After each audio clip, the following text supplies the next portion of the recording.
Koalisi Badak Bersatu gelar aksi di Dinas Sosial Kota Serang, soroti dugaan ketidaktepatan penyaluran bansos dan penanganan gepeng, serta lambannya pemenuhan rumah tidak layak huni atau ETLH. Jangan hanya dipilih yang tidak layak diberikan, bahkan orang yang mempunyai gaji itu mendapatkan bantuan. Badak Bersatu menilai terdapat banyak persoalan yang perlu dibenahi di Dinsos Kota Serang. Sejumlah hal yang mereka soroti antara lain keterbatasan fasilitas dan tenaga kerja dalam penanganan persoalan sosial di Kota Serang. Koalisi juga menduga adanya kendala pendataan penerima bantuan sosial yang berdampak pada masyarakat miskin yang tak kunjung tersentuh program pemerintah. Salah satu contoh yang disampaikan adalah kasus warga lingkungan Cijawa Masjid, Kelurahan Cipare, yang dinilai belum pernah mendapat bantuan meski hidup dalam kondisi memprihatinkan. Ibu Mamah adalah salah satu warga setempat yang telah tinggal selama 35 tahun di rumah sederhana di pinggir aliran sungai. Selama itu, ia belum pernah menerima bantuan dari pemerintah di tingkat manapun. Kondisi tersebut, menurut koalisi, mencerminkan lemahnya pendataan dan pengawasan penyaluran bansos di Kota Serang. Masa aksi koalisi akhirnya ditemui langsung oleh Kepala Dinas Sosial Kota Serang dan para stafnya untuk beraudensi. Dalam keterangannya kepada awak media, Dr. Muhammad Ibra Golibi selaku Kepala Dinas Sosial Kota Serang menjawab 4 tuntutan dan aspirasi yang disampaikan oleh masa aksi. Permasalahan di dinas sosial ini masih terus kita berupaya, mulai dari penanganan gepeng, gelandang pengemis.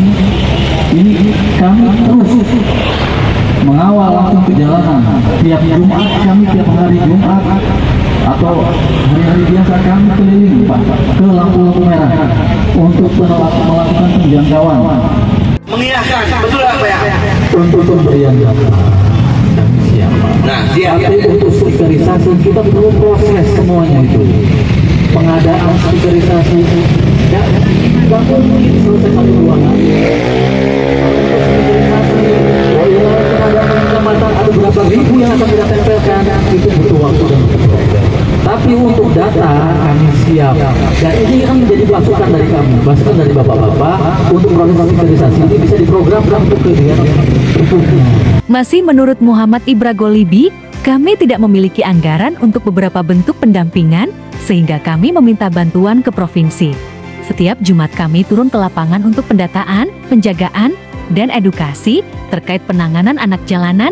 Ia menyampaikan bahwa Dinsos bersama Pemkot Serang telah memfasilitasi pelatihan hingga bantuan modal usaha, salah satunya 10 juta rupiah bagi keluarga yang sebelumnya menjadi pengemis. Soal ETLH, Golibi menjelaskan bahwa tahun ini Dinsos hanya mampu memberikan bantuan kepada 10 unit rumah karena keterbatasan anggaran.